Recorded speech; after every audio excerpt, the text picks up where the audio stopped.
나를 믿는 자는 이라는 제목으로 말씀을 나누기를 원합니다. 여러분은 믿음이 필요한 때가 언제라고 생각하십니까?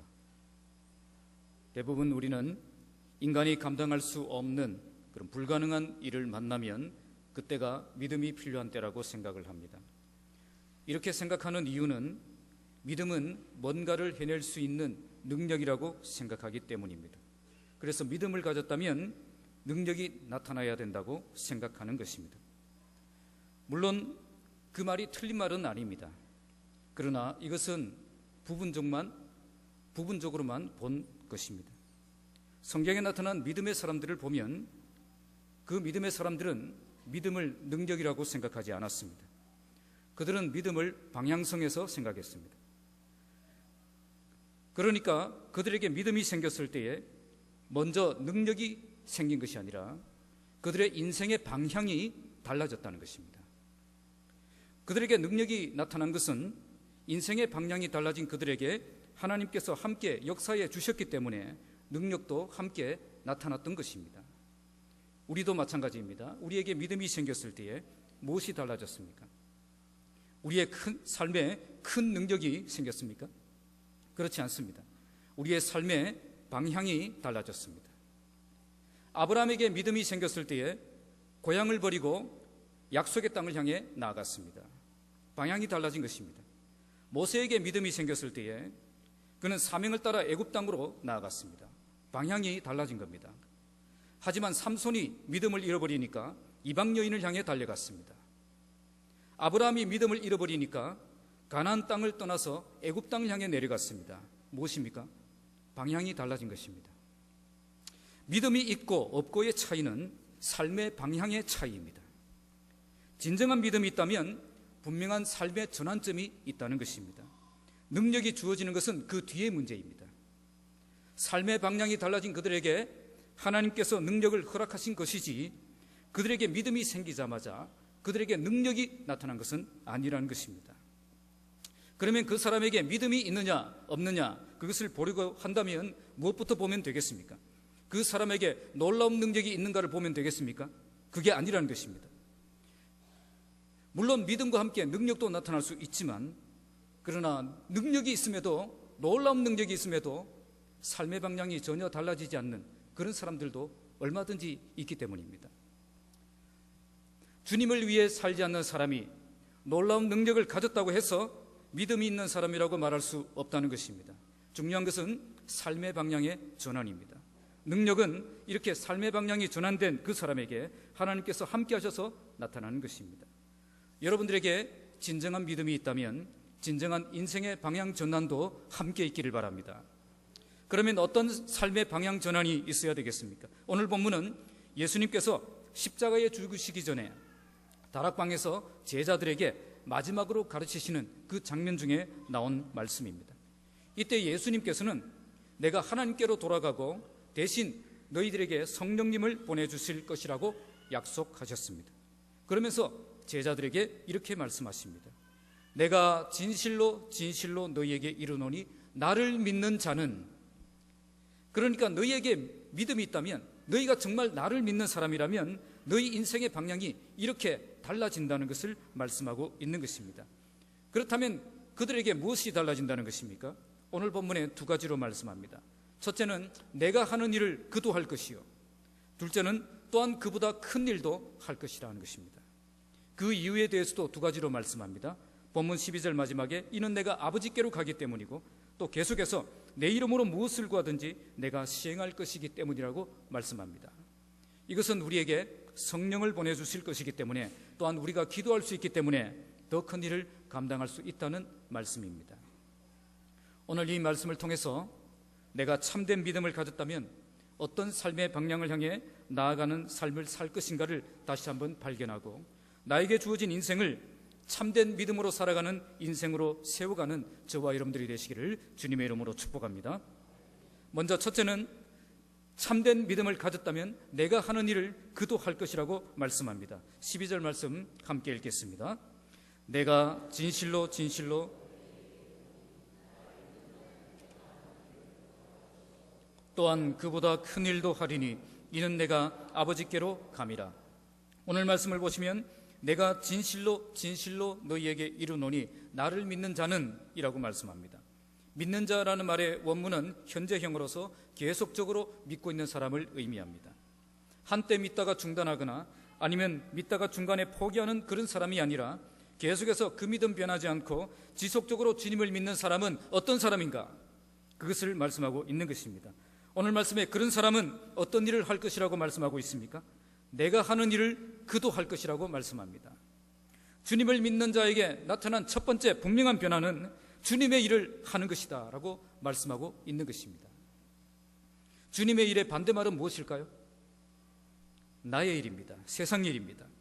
믿음이 생기면 내 일이 아니라 주님의 일을 하게 된다는 것입니다. 지금까지는 내가 해야 될 그 일이 소중했던 사람들이 이제는 주님이 하신 그 일이 소중한 사람이 된다는 것입니다. 내가 원하는 것보다 주님이 원하시는 것이 무엇인가가 더 중요하게 되었다는 것입니다. 내가 이루고자 하는 것보다 주님이 이루시고자 하는 것이 무엇인가가 더 중요해진 것입니다. 바로 이것이 믿음을 가진 자의 첫 번째 변화입니다. 그런데 우리들은 언제 믿음이 필요하다고 생각합니까? 나의 소원을 이루기 위해서 믿음이 필요하다고 생각합니다. 내가 성공하기 위해서 나에게 믿음을 달라고 하는 것입니다. 내가 가진 문제 해결하기 위해서, 내가 하고 싶은 일 이루기 위해서, 내가 받고 싶은 것 얻기 위해서 나에게 믿음이 필요하다고 생각한다는 것입니다. 이런 자세를 가진 분들에게 기도 제목 물어보면 기도 제목에도 전혀 변화가 없습니다. 이런 분들에게 신방 가서 기도 제목 물어보면 기도 제목이 아예 없거나 아니면 기복적인 신앙 기도 제목을 내어놓습니다. 주님을 위한 일에 관심이 없는 것입니다. 주님이 하시고자 하는 그 일에 관심이 없는 것입니다. 인생의 방향이 조금도 달라지지 않았다는 것입니다. 나에게 믿음이 있느냐 없느냐 그 기준은 바로 이것입니다. 만약 나의 마음에 주님의 일에 전혀 관심이 없다면 나는 믿음이 없는 불신자라는 것입니다. 아니, 불신자보다 더 나쁜 사람들입니다. 우리 주님은 모르고 행한 사람은 적게 맞을 것이요 알고도 행한 사람은, 행치 않은 사람은 많이 맞을 것이다 라고 말씀하십니다. 우리가 정말 참된 믿음의 사람이 되려면 우리에게 가장 먼저 필요한 것은 인생의 방향 전환입니다. 그러면 어떻게 인생을 방향을 전환을 해야 되겠습니까? 주님이 하셨던 그 일을 우리가 해야 된다는 것입니다. 그러면 주님이 하셨던 그 일이 도대체 무엇입니까? 누가복음 19장 10절에 보면 주님이 이 땅에 오신 목적이 무엇인가를 말씀하고 있습니다. 우리 누가복음 19장 10절 말씀 한번 띄워주시기 바랍니다. 아니면 찾아보시기 바랍니다. 누가복음 19장 10절 우리 같이 읽어보겠습니다. 시작. 인자가 온 것은 잃어버린 자를 찾아 구원하려 함이니라. 우리 주님이 무엇 때문에 오셨다고요? 잃어버린 자를 찾아 구원하려 하시기 위해서 오셨다는 것입니다. 우리 주님이 이 땅에 오신 목적은 잃어버린 자를 찾아서 구원하시는 것이었습니다. 그러면 주님이 오셔서 하셨던 그 일은 무엇입니까? 바로 영혼을 구원하는 그 일을 하셨다는 것입니다. 여기에 대해서 사도 바울은 디모데전서 1장 15절에 예수께서 죄인을 구원하시기 위해 세상에 임하셨다라고 선포했습니다. 주님께서 이 땅에 오신 목적은 바로 잃어버린 자를 찾아 구원하는 것이었습니다. 그러면 주님을 믿는 자에게 가장 먼저 일어나는 변화가 어떤 변화가 일어나야 되겠습니까? 믿음을 가진 자의 가장 첫 번째 변화는 잃어버린 그 영혼을 향한, 그 영혼을 구원하는 그 일에 깊은 관심이 일어나게 된다는 것입니다. 왜냐하면 주님의 소원이 모든 사람이 믿어서 구원을 받는 것에 있기 때문입니다. 나를 믿는 자는 내가 하는 일을 그도 할 것이요. 우리가 정말 주님을 믿는다면 영혼 구원하는 그 일이 내 인생에서 제일 중요한 일이 된다는 것입니다. 주님이 하셨던 그 일이 너무 소중하게 생각되어서 내가 가졌던 꿈과 계획들을 내려놓고 오직 주님이 하신 그 일을 나도 하게 된다는 것입니다. 그렇다면 주님이 이 세상에 계실 때에 잃어버린 그 영혼을 구원하시기 위해서 하셨던 그 일은 무엇입니까? 그 다음 마태복음 4장 23절 말씀을 보시면 주님이 영혼 구원하는 일을 하시기 위해서 이 땅에서 하셨던 그 일을 세 가지로 구분해서 말씀하고 있습니다. 그것은 가르치시고 전파하시고 고치시는 사역입니다. 우리 이 말씀 다시 한번 읽도록 하겠습니다. 시작. 예수께서 온 갈릴리에 두루 다니사 그들의 회당에서 가르치시며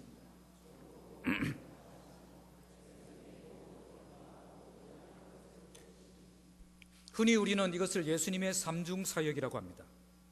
여기에는 예수님께서 하셨던 세 가지 사역이 있습니다.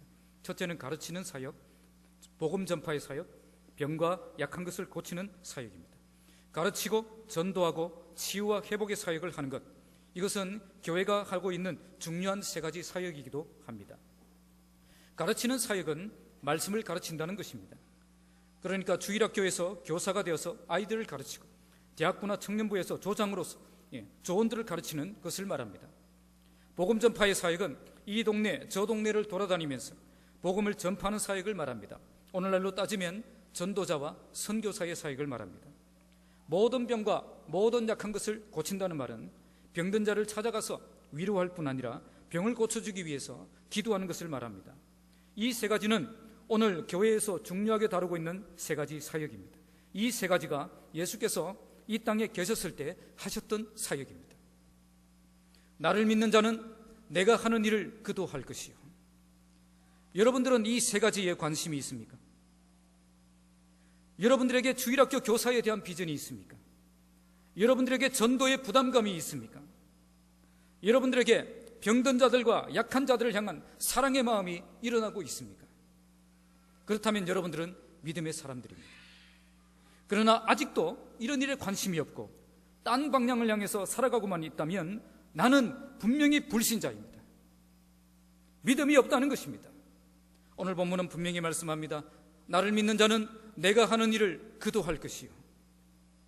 정말 주님을 믿는다고 고백하는 자라면 주님이 하신 그 일에 깊은 관심을 가지고 헌신하게 된다는 것입니다. 그런데 이런 일에 전혀 관심을 보이지도 않고 딴 방향을 향해 살아가면서도 내가 주일마다 교회를 나오고 있기 때문에 믿음이 있고 구원받은 사람이라고 생각하는 자들이 많이 있다는 것입니다. 하지만 이것은 완전히 착각입니다. 성경 어디에도 믿음으로 구원받은 백성이 자기 마음대로 살아간다는 말씀은 없기 때문입니다. 교회도 마찬가지입니다. 그 교회가 믿음이 있는가 없는가를 보려면 무엇을 보면 되겠습니까? 그 교회가 하고 있는 사역을 보면 됩니다. 나를 믿는 자는 내가 하는 일을 그도 할 것이요. 주님을 믿는 교회는 주님이 하신 그 일을 하는 교회가 된다는 것입니다. 가장 건강한 교회는 가장 주님이 하신 일을 잘 하는 교회입니다. 주님이 하셨던 그 일을 잘 할 수 있도록 조직이 되어 있고 움직이는 교회가 가장 건강한 교회입니다. 잃어버린 한 영혼 구원하기 위해서 주일학교에서 교사들이 부지런히 움직이고 전도자들이 열심히 뛰어다니고 병든 자들을 찾아다니는 그 교회가 되는 것입니다. 제가 가정교회를 배우기 위해서 미국 휴스턴에 있는 서울 침례교회에 갔을 때 최은기 목사님이 저에게 이렇게 말씀하셨습니다. 우리 교회는 영혼을 구원하는 일과 직접적인 관련이 없는 일은 절대 하지 않습니다. 그게 그 교회의 사역 기준이고 사역 철학이라는 것입니다. 그래서 어떤 사람이 우리 교회도 이런 것 해야 되지 않습니까? 라고 건의가 들어오면 그 기준, 항상 그 기준을 가지고 제시한다고 합니다. 첫째는 그 일이 영혼 구원하는 일과 직접적인 관계가 있느냐는 겁니다. 만약 그렇다면 둘째로 그 일을 시작하고 감당할 수 있도록 준비된 사람이 지금 우리 교회에 있느냐는 것입니다. 아무리 중요하고 좋은 일이라고 해도 영혼 구원하는 일과 직접적인 관련이 없다면 예산 편성도 안 해주고 사역도 허락하지 않는다는 것입니다.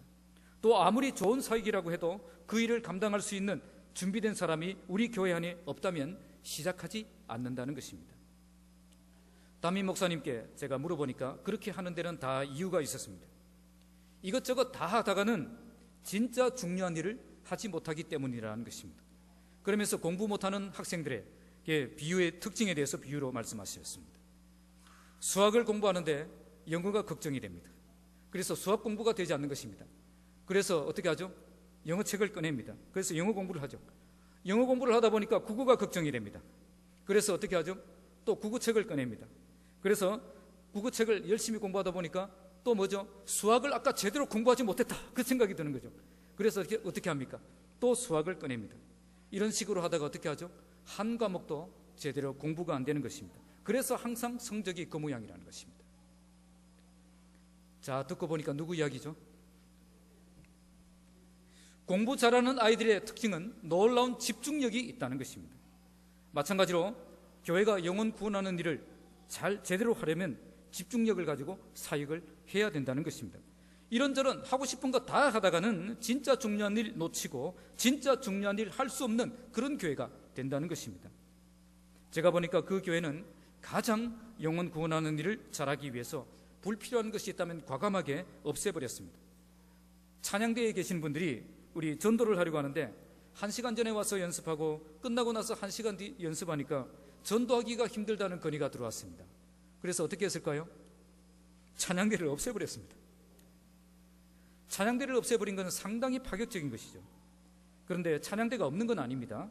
찬양대가 서기는 서는데 주일에 연습하지 않는다는 것입니다. 언제 연습할까요? 수요 예배 마치고 연습을 하더라는 것입니다. 정말 찬양을 해야 된다면 수요일에 와서 연습하고 주일에는 영혼 구원하는 일에 집중하라는 것입니다. 이런 식으로 영혼 구원하는 일에 직접적인 관계가 없거나 도리어 방해가 되는 조직과 사역은 없애버리거나 별로 중요하지 않게 그렇게 생각을 했습니다. 그래서 교회를 가장 영혼 구원을 잘할 수 있도록 계속 변화를 시켜가고 있는 것을 보았습니다. 그렇게 해서 그 교회를 보니까 정말 주일마다 새로운 가족들이 넘쳐나는 것을 보게 되었습니다. 교회뿐 아니라 개인도 마찬가지입니다. 영혼 구원하는 일과 직접적인 관계가 없는 일에 지금 시간을 소비하고 있다면 나는 지금 인생을 허비하고 있는 것입니다. 믿음으로 살고 있지 않다는 것입니다. 주님을 믿는다면 내가 하는 일을 그도 할 것이라고 말씀하셨기 때문입니다. 나를 믿는 자는 내가 하는 일을 그도 할 것이요. 믿음으로 산다는 것은 주님이 하신 일을 하며 산다는 것을 의미합니다. 믿음으로 산다는 것은 영혼 구원하는 일이 중심이 된 인생을 산다는 것입니다. 잃어버린 한 영혼 찾아서 구원하기 위해서 오늘도 가르치는 일에 또 전도하는 일에 병을 고치는 일에 우리가 뛰어드는 삶을 산다는 것입니다. 정말 우리가 주님을 믿고 천국의 백성이 되었다면 주님이 하셨던 그 일이 바로 내가 해야 될 일이라는 그 마음을 품게 되는 것입니다. 정말 주님을 믿는 사람이라면 주님의 나라에 깊은 관심을 가지게 되어 있고 주님의 일에 헌신하게 되어 있고 주님이 기뻐하시는 일에 내 생명을 드리는 삶을 살게 되어 있다는 것입니다. 다른 쓸데없는 일에는 결코 시간을 허비하지 않겠다는 그 결단이 오늘 저와 여러분들에게 있기를 바랍니다. 내가 하는 일이 영혼 구원하는 일과 직접적인 관련이 없는 일이라면 그것은 인생을 낭비하는 것이고 믿음으로 살지 않는 것입니다. 주님을 믿는 사람은 주님이 하신 그 일을 하는 사람입니다. 모든 불필요한 일을 다 내려놓고 오직 잃어버린 한 영혼 구원하여 찾아 구원하여 주님의 나라를 세우는 그 일에 헌신하는 저와 여러분들이 되고 우리 교회가 되기를 주님의 이름으로 축복합니다.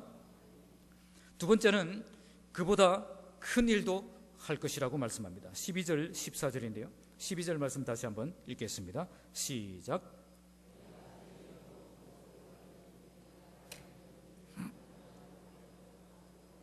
또한 그보다 큰 일도 하리니 이는 내가 아버지께로 감이라. 지금까지 주님은 나를 믿는 자는 내가 하는 일을 그도 할 것이라고 말씀하셨습니다.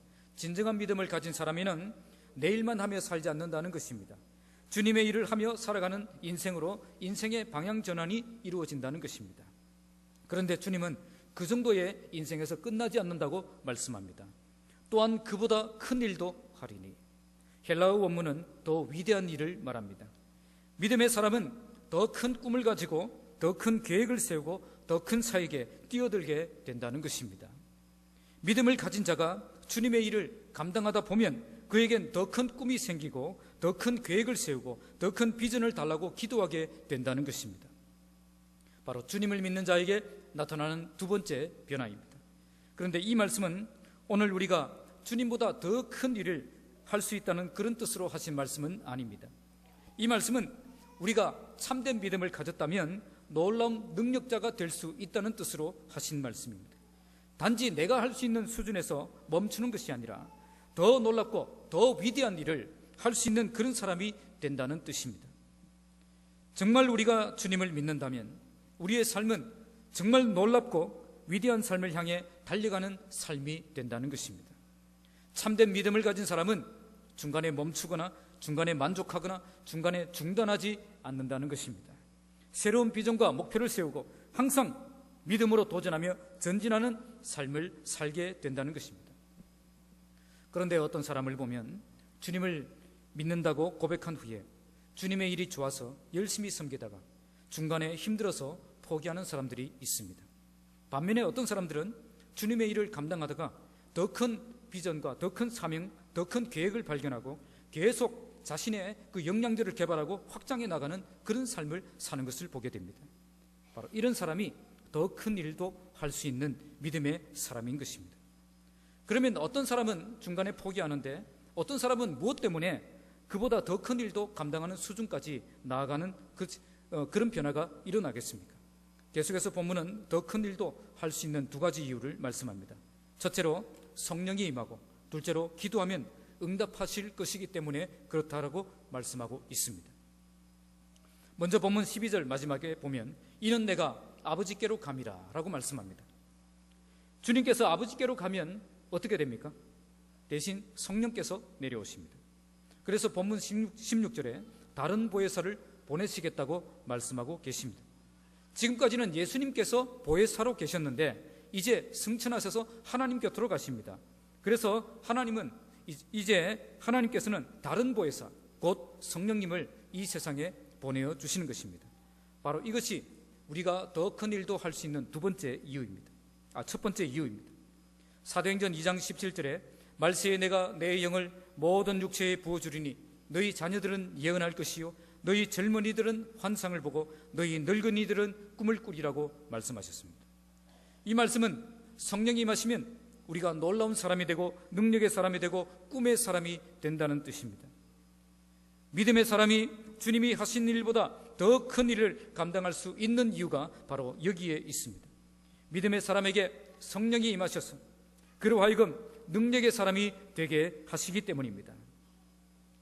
우리가 정말 주님을 믿는다면 성령으로 충만해지고 능력자가 될 수 있습니다. 우리가 위대한 인생을 사는 것이 아니라 우리에게 성령이 임하시면 성령께서 우리로 하여금 위대한 인생을 살게 하신다는 것입니다. 그러므로 참된 믿음의 사람은 성령 충만한 사람인 것입니다. 왜 인간이 중간에 안 된다고 두 손 들고 포기하고 물렀습니까? 다른 데 이유가 있지 않습니다. 성령으로 충만하는 일에 실패했기 때문입니다. 성령이 충만하지 못한 이유가 어디에 있겠습니까? 다른 것에 이유가 있는 것이 아니라 우리의 믿음에 문제가 있기 때문입니다. 우리의 믿음이 시들해지고 우리의 믿음이 연약해지고 우리의 믿음이 잘못되었기 때문에 이런 현상이 일어난다는 것입니다. 이는 내가 아버지께로 감이라. 오늘 이 말씀을 통해서 우리 주님은 성령께서 너희에게 임하시면 너희가 주님이 하신 일보다 더 큰 일도 감당할 수 있는 그런 사람이 될 수 있다고 도전하고 계십니다. 성령이 충만해지면 주님을 신뢰하는 믿음으로 더 큰 비전을 바라보고 더 큰 계획을 세우고 더 위대한 목표를 향해 도전하는 인생이 된다는 것입니다. 두 번째로 이보다 더 큰 일도 할 수 있는 이유가 기도응답의 비밀을 누릴 수 있는 사람이 되었기 때문이라고 말씀합니다. 참된 믿음을 가진 우리가 기도하면 하나님이 응답해 주시기 때문에 그런 삶을 살 수 있다는 것입니다. 13절 14절 우리 함께 읽도록 하겠습니다. 시작. 너희가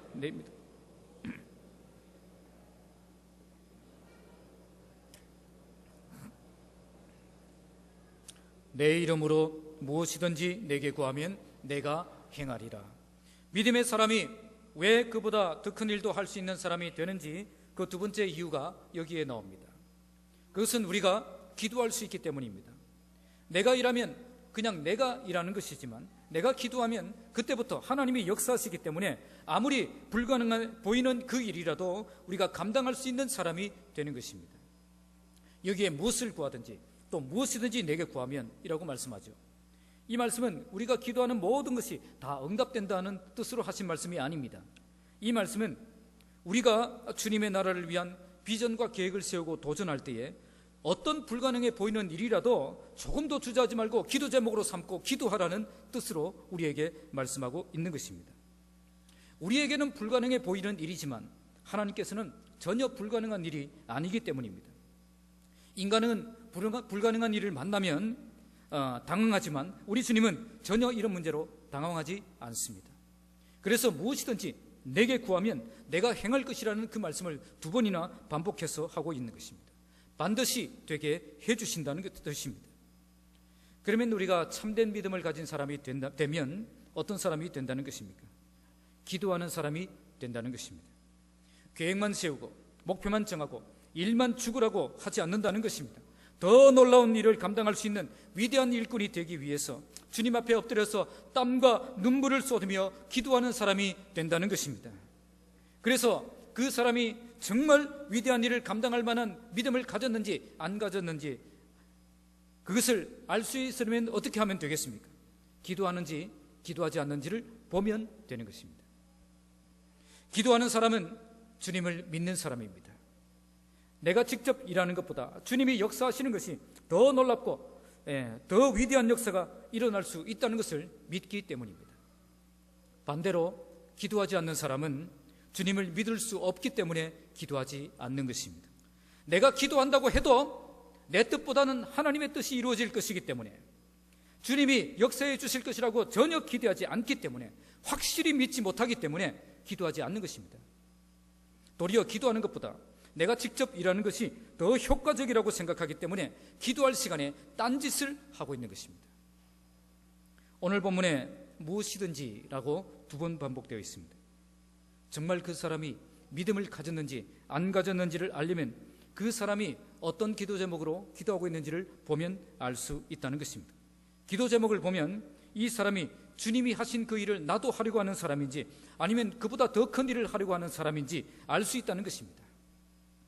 그 사람의 기도 제목을 보면 그 사람이 정말 주님을 믿고 있는 사람인지 알 수 있고 그 사람의 기도 제목을 보면 그 사람이 정말 큰 일을 할 수 있는 사람인지 알 수 있다는 것입니다. 정말 주님을 신뢰함으로 위대한 일을 계획하고 크게 구하는 그 사람이 그보다 큰 일을 감당할 수 있는 사람이라는 뜻입니다. 제 친구 중에 20대 후반에 만나서 청소년에게 선교의 비전을 심어주는 사역을 함께 했던 그런 친구가 한 명 있습니다. 그때 청소년 선교회 뿔에서 5년 동안 함께 기획진행팀을 맡아서 사역을 같이 감당했는데 그러다가 그분은 직접 보물상자라는 팀을 만들어서 수십 명의 동역자들과 함께 매년 청소년들을 깨우는 그런 사역을 하고 있습니다. 처음에는 PK 사역, PK 자녀들, 이제 목회자 자녀들을 위한 캠프를 만들어서 그것만 전문적으로 섬겼는데 그러다가 10대 청소년들을 위한 캠프를 또 만들어서 매년 2개의 캠프를 운영했습니다. 그러다가 제주도에 보니까 이 작은 교회들이 청소년 수련회를 하지 못하는 것을 보고 일꾼들을 모집해서 그 일꾼들이 자비량으로 이제 제주도에 가서 매년 제주도에서 그 미자립 교회의 그 열악한 중고등부 학생들을 무료로 오게 해서 중고등부 캠프를 매년 하고 있습니다. 이렇게 청소년 사역을 하면서 점점 더 큰 비전과 사역을 향해 나아가기 시작했습니다. 부산의 중고등학교에 모두 연락했습니다. 그리고 그 학교에서 가장 대책 없고 가장 말씀 많은 아이 한 명을 추천해달라. 그 학교에서 추천을 받아서 신실하고 신앙이 좋은 멘토들을 1대1로 연결해 주어서 계속 만나고 상담하고 케어해주는 그 일을 하고 있습니다. 이렇게 청소년들을 만나서 케어해주는 그 멘토들에게 매달 활동비를 지급하고 있습니다. 문제는 그분에게 돈이 없다는 것입니다. 이런 일을 감당할 만한 돈이 한 푼도 없는 사람입니다. 그나마 신부상교회에서 협동목사로 사역하면서 이 일들을 감당하고 있었는데 그것마저도 사역에 집중하기 너무 사역이 많으니까 교회 일을 할 수가 없는 것입니다. 그래서 오직 청소년 사역에만 몰두하기 위해서 그 교회에서도 사임했습니다. 그러다가 법정에 선 아이들을 보게 되었습니다. 천정호 판사가 사역하는 그 재판을 보면서 천정호 판사와 함께 손을 잡고 이제 그 아이들을 케어하는 사역을 본격적으로 또 시작했습니다. 그 아이들이 이제 처벌을 받고 집으로 다시 돌아가더라도 집의 문제가 해결되지 않았기 때문에 다시 그 아이들이 방황하고 길거리로 나오는 것을 보고 그 아이들이 자기 눈에 들어온 것입니다. 그래서 그들을 다시 집으로 보내면 안 되겠다. 그들을 집중적으로 케어할 수 있는 공간이 필요하다. 그래서 이 문제를 놓고 기도했습니다. 이들을 함께 모아놓고 이들을 섬길 수 있는 집을 달라고 기도했습니다. 내가 돈이 있으면 집을 사면 되겠지만 내가 돈이 없으니까 기도하는 것입니다. 그랬더니 어떤 분이 갑자기 구미로 옮기게 되었는데 아파트를 팔거나 전세를 내어놓으려고 했는데 그걸 여기에 쓰도록 내어드리겠다고 연락이 온 것입니다. 그래서 청소년들이 그 아파트에 지내면서 케어를 받을 수 있는 공간이 생겼습니다. 그리고 그 뒤에 어떤 분이 2층 집을 가지고 있었는데 그 2층 집을 이 일에 투자하겠다는 것입니다. 그래서 1층은 아이들에게 주고 2층은 자기 가족이 들어가 살게 되었다는 이야기를 들었습니다. 교회를 사임한 뒤에 사택이 없어서 5인 가족이 지낼 곳이 막막했는데 주께서 그것도 채워주신 것입니다. 저와 동갑이고요, 가까운 친구이지만 저는 이 친구를 정말 존경하고 사랑합니다. 이 친구가 왜 이렇게 살고 있겠습니까? 매년 청소년들을 위한 캠프만 준비하고 섬긴다고 해도 그 일만 해도 작은 일이 아닌데 왜 자꾸 더 큰 꿈을 가지고 더 큰 계획을 세우고 더 큰 일에 도전하고 있겠습니까? 오늘 말씀에 그 답이 있습니다. 나를 믿는 자는 내가 하는 일을 그도 할 것이요 또한 그보다 큰 일도 하리니. 주님을 믿는 사람이기 때문에 잃어버린 한 영혼 찾아 구원하는 그 일에 뛰어든 것이고 이것을 감당하다 보니까 더 많은 일들을 보게 된 것이고 더 큰 계획을 세우게 되었고 더 위대한 일에 도전하게 된 것입니다. 정말 주님을 믿는 사람이라면 주님이 하신 그 일을 나도 하고 싶다는 그 일을 품게 된다는 것입니다. 정말 주님을 믿는 사람에게는 성령께서 충만하게 임하셔서 놀라운 능력자가 되게 하시고 그 사람은 기도를 통해서 하나님의 능력을 공급받아 계속해서 큰 일을 감당해내는 큰 일꾼이 되게 되는 것입니다. 여러분, 정말 여러분 참된 믿음을 가진 참된 하나님의 백성이라고 생각하고 계십니까? 그렇다면 여러분들 모두는 주님이 하신 그 일을 지금 여러분들이 하고 있어야 됩니다. 또한 그것으로 만족하지 않고 더 크고 놀라운 일을 바라보며 믿음으로 기도하고 믿음으로 도전하는 삶을 살고 있어야 됩니다. 정말 주님이 하신 그 일을 목숨처럼 소중하게 여기고 살아가고 있다면 그 사람은 정말 주님을 믿는 사람입니다.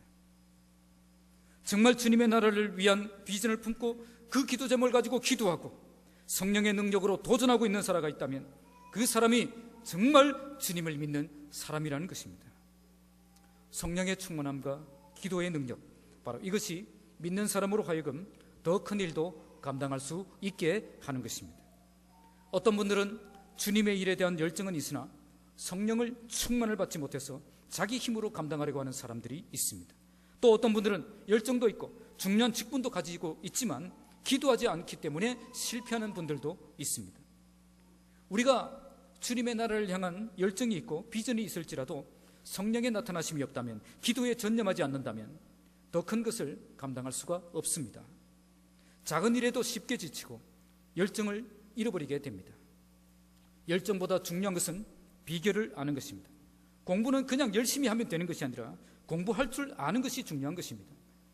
우리가 순수한 열정을 품고 주님의 나라에 뛰어들었으나 지쳐서 다시는 헌신할 수 없을 정도로 이렇게 무너지는 이유가 바로 여기에 있습니다. 성령 충만에 실패했고 기도에 실패했기 때문입니다. 우리가 아무리 열정이 있어도 성령 충만하지 못하고 기도에 전념할 수 없는 사람은 실패자가 될 수밖에 없다는 것입니다. 성령 충만이란 하나님이 주시는 능력을 경험하며 사는 것을 말합니다. 기도에 전념하는 것은 하나님께서 길을 열어주시기를 간구하는 것을 의미합니다. 하나님이 주신 능력을 경험하고 하나님이 길을 열어주셔야만 우리는 성공적인 사역자가 될 수 있는 것입니다. 지치지 않는 열정과 끊임없는 간절함으로 주님의 일에 전념하는 것, 바로 이것이 성경이 인정한 진정한 믿음의 사람들의 특징입니다. 비결은 세 가지입니다. 첫째는 믿음으로 주님의 나라를 향한 비전을 품는 것입니다. 둘째는 성령의 기름 부으심을 통해 능력을 공급받는 것입니다. 셋째는 이것을 붙잡고 기도하는 것입니다. 참된 믿음을 가지고 주님의 나라를 향한 비전을 가지고 성령의 충만함과 기도의 능력으로 주님이 부탁하신 그 일을 멋지게 감당하는 저와 여러분들이 되시기를 주님의 이름으로 축복합니다. 말씀을 맺겠습니다. 제가 자주 드는 예화 중에 하나입니다. 이런 일은 절대 없겠지만 만약 여러분들이 지금 죽어서 하나님의 심판대 앞에 서 있다고 생각해 보겠습니다. 오른쪽에는 말할 수 없는 천국의 영광이 보이고 왼쪽에는 처절하고 처참한 지옥의 모습이 보이고 있습니다. 내 앞에는 심판받을 사람들이 천국으로 지옥으로 갈라지는 모습을 보고 있습니다. 나는 지금 줄을 서서 기다리고 있었습니다. 드디어 내 차례가 되었습니다. 하나님께서 나를 보시더니 이렇게 말씀하십니다. 너는 지금 올 때가 아닌데 10년 뒤에 와야 되니까 그때 와라 하고 다시 살려주셔서 다시 생명을 얻어서 이 땅에 왔습니다. 이렇게 다시 살아났을 때에 나의 삶이 이전과 똑같겠습니까? 아니면 뭔가 달라도 달라지겠습니까? 왜 달라지죠? 분명히 확인했기 때문입니다. 분명한 믿음이 생겼기 때문입니다. 천국이 있다, 지옥이 있다, 분명히 확인했기 때문에 이제는 달라져야 된다는, 이제는 달라져야 된다는 그 생각이 우리의 마음에 확 들어온 것입니다. 이제는 무엇이 정말 가치 있는 인생인가가 결정되는 것입니다. 천국에서 받을 상급과 관련이 없는 일이라면 그런 쓸데없는 일에 내가 절대 내 인생을 낭비하지 않겠다는 그 생각을 하게 되는 것입니다. 여러분, 오늘 말씀은 나를 믿는 자는 어떻게 산다고 말씀하고 있습니까? 내가 하는 일을 그도 할 것이다. 그리고 또한 그보다 큰 일도 할 것이라고 말씀하고 계십니다. 여러분, 정말 주님을 믿고 있습니까? 정말 주님을 믿고 있습니까? 나를 믿는 사람은 내가 하는 일을 그도 할 것이다 하고 말씀하고 계시고, 또 성령 충만과 기도의 능력으로 그보다 더 큰 일을 할 수 있는 사람이라고 말씀하고 계십니다. 지금까지 중요했던 일이 하나도 중요하지 않게 되었고 이제부터 새로운 일이 중요하게 된 것입니다. 인생의 방향이 완전히 달라지게 되는 것입니다. 주께서 여러분들에게 참된 믿음을 주시고 여러분들의 삶에도 이런 인생의 방향 전환이 분명하게 일어나기를 바랍니다. 내가 하고 싶은 일이 아니라 주님이 하셨던 그 일이 소중해진 인생, 내가 할 수 있는 수준에서 멈추는 것이 아니라 성령의 능력과 기도의 능력으로 더 큰 일을 감당할 수 있는 그런 믿음의 인생을 살아가시기 바랍니다. 주님이 하셨던 그 일은 잃어버린 한 영혼을 구원하기 위해서 가르치시는 일에, 전도하는 일에, 병든 자들을 찾아다니는 그 일에 뛰어드는 것입니다. 이 일을 감당하면서 더 큰 비전과 꿈과 계획을 가지고 더 놀랍고 위대한 사역을 감당하기 위해 성령의 충만을 구하고 더 하나님 앞에 기도의 자리로 나아가는 저와 여러분들이 되시기를 주님의 이름으로 축복합니다. 기도하겠습니다. 하나님 아버지, 지금까지